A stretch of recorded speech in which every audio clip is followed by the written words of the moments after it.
ಎಲ್ರಿಗೂ ನಮಸ್ಕಾರ. ವೇದಿಕೆ ಮೇಲೆ ಆಗಮಿಸಿದಂತ ನಿಮ್ಮ ನಮ್ಮ ನೆಚ್ಚಿನ ಶಾಸಕರಾದ ಸಮೃದ್ಧಿ ಮಂಜನ್ ಅವರೇ, ಮತ್ತು ಅದೇ ರೀತಿ ವೇದಿಕೆ ಮೇಲೆ ಇರುವ ಎಲ್ಲ ನಾಯಕರು, ಮುಖಂಡರು ಮತ್ತು ರೈತ ಬಾಂಧವರು, ಮಾಧ್ಯಮ ಮಿತ್ರರೇ, ಎಲ್ರಿಗೂ ನಮಸ್ಕರಿಸ್ತಾ, ಈ ದಿನ ತಿಮ್ರಾಸ್ನಲ್ಲಿ ಒಂದು ಖುಷಿ ಆಗತ್ತೆ. ತಿಮ್ರಾಸ್ನಲ್ಲಿ ಪಂಚಾಯತಿ ಯಾಕಂದ್ರೆ ಶಾಸಕರು ಬಂತಾರೆ ಅಂದ್ರೆ ಎಲ್ಲಾ ನಮ್ಮ ರೈತ ಬಾಂಧವರು, ಮುಖಂಡರು, ನಾಯಕರು ಎಲ್ಲರೂ ಸೇರಿ ನಮ್ಗೆ ಅಲ್ಲಿಗೆ ಈ ತರ ಬೇಕು ಅಂತ ಡೈರೆಕ್ಟ್ ಆಗಿ ಬಂದು ಕೇಳೋದ್ರೆ ತಿಮ್ರಾಸ್ನಲ್ಲಿ ಪಂಚಾಯತಿಯಲ್ಲಿ ಎಲ್ಲರೂ ಸೇರ್ತಾರೆ. ಇವತ್ತು ಒಂದು ಹಳ್ಳಿಗೆ ಹೋಗ್ಲಿರಂದ್ರೆ ನೋಡಿ, ಇವತ್ತು ಒಂದು ಪಂಚಾಯತಿಗೆ ಎಷ್ಟು ನಮ್ಮ ರೈತ ಬಾಂಧವರು ಜನರು ಸೇರ್ತಾರೆ. ಆ ತರ ಅವ್ರ ಹತ್ರ ಬಂದು ಅದ್ದೂರವಾಗಿ ಸ್ವಾಗತ ಮಾಡಿ ಈ ದಿನ ಒಂದು ಕಾಮಗಾರಿಗಳನ್ನ ಉದ್ಘಾಟನೆ ಮಾಡಿಸ್ತಾ ಇದ್ದೀರಿ. ನಿಜವಾಗ್ಲೂ ಬಹಳ ಖುಷಿ ಆಗುತ್ತೆ. ಯಾಕಂದ್ರೆ ಇವತ್ತು ಡಾಕ್ಟರ್ ಪ್ರಕಾಶ್ ಅವರು ಅನ್ನೋರು ಹೇಳಿದ್ರು ಏನಂತ, ವಿಧಾನಸೌಧದಲ್ಲಿ ಇದುವರೆಗೂ ನೀವು ಯಾರು ನೋಡಿಲ್ಲ. ಮುಳಬಾಲ್ MLA ಗಲಾಟೆ ಮಾಡಿರೋದು ಇದುವರೆಗೂ ನಾವು ನೋಡಿಲ್ಲ. ನನ್ಗೂ 35 ವರ್ಷದಿಂದ ಓಟ್ ಹಾಕ್ತಾ ಇದ್ದೀನಿ, ನಾನು ನೋಡೇ ಇಲ್ಲ.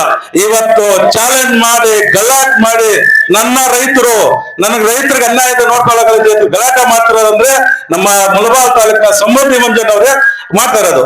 ಅದೇ ರೀತಿ ಈ ದಿನ ಆ ಒಂದು ಪವರ್ ಇರೋದು ನೀವು ಕೊಟ್ಟಿರೋ ಆಶೀರ್ವಾದದಿಂದ. ನೀವದೇ ಆಶೀರ್ವಾದ ಕೊಟ್ಟು ಇವತ್ತು ಅಸೆಂಬ್ಲಿ ಇದೆ, ವಿಧಾನಸೌಧದಲ್ಲಿ ಗಲಾಟೆ ಮಾಡ್ತಾರಂದ್ರೆ ಇನ್ನೂ ಹೆಚ್ಚಿನದು 25ನೇ ಸಾಲಿನಲ್ಲಿ ನಮ್ಮ ಸರ್ಕಾರ ಬರುತ್ತೆ, ಕುಮಾರಣ್ಣ CM ಆಗ್ತಾರೆ, ನಮ್ಮ ಶಾಸಕ ಸಮೃದ್ಧಿ ಮಂಜನ್ ಸಚಿವರಾದ್ರೆ ಅವತ್ತು ತೋರಿಸ್ತಾರೆ ಏನು ಅಂತ ಪವರ್. ಆ ಮುಳಬಾಲ್ ತಾಲೂಕು ಏನ್ ಬೇಕು ಅಂತ ಪವರ್ ತೋರಿಸ್ತಾರೆ. ನಿಜವಾಗ್ಲೂ ಒಳ್ಳೆ ಕೆಲಸ ಮಾಡ್ತಾರೆ. ಸರ್ಕಾರ ಇಲ್ಲದೆ ಒಳ್ಳೆ ಕೆಲಸ ಮಾಡ್ತಾರೆ ನೋಡಿ. ಸುಮಾರು 7 ವರ್ಷಗಳಿಂದ ಬಸ್ಗಳನ್ನ 500-600 ಬಸ್ ಕಳ್ತಾರೆ. ಯಾಕೆ ನಮ್ಮ ತಾಯಂದ್ರು ಎಲ್ಲರೂ ಚೆನ್ನಾಗಿರ್ಬೇಕು, ಎಲ್ಲರೂ ಆರೋಗ್ಯ ಇರ್ಬೇಕು, ಮಕ್ಕಳು ಎಜುಕೇಶನ್ ಚೆನ್ನಾಗಿರ್ಬೇಕು, ಎಲ್ಲರೂ ನಮ್ಮ ತಾಲೂಕಿನಂತ ತಾಯಿಯರು ಎಲ್ಲರೂ ಹೋಗಿ ಆ ದೇವರ ತಾಯಿ ಆಶೀರ್ವಾದ ಪಡ್ಕೊಂಡ್ ಬರ್ಬೇಕಂತ ವರ್ಷನೂ 500-600 ಬಸ್ ಕಳಿಸ್ತಾರೆ. ಯಾಕೆ ನಮ್ಮ ತಾಲೂಕು, ನಮ್ಮ ಜನರು ಎಲ್ಲ ಚೆನ್ನಾಗಿರ್ಬೇಕಂತ.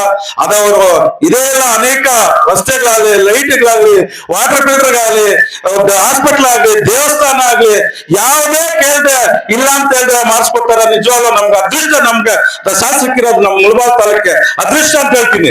ನಿಜವಾಗ್ಲು ಒಳ್ಳೆ ಕೆಲಸ ಮಾಡ್ತಾರೆ. ಇದೇ ರೀತಿ ನಮ್ಗೆ ಒಳ್ಳೆ ಕೆಲಸ ಮಾಡ್ಕೊಡ್ತಾರೆ. ನೀವೊಂದು ಕರೆಸಿ ಒಂದು 4 ಮಾತು ಮಾತಾಡೋ ಅವಕಾಶ ಉಂಟು. ಎಲ್ರಿಗೂ ನಮಸ್ಕರಿಸ್ತಾ, ಜೈ ಹಿಂದ್, ಜೈ ಕರ್ನಾಟಕ.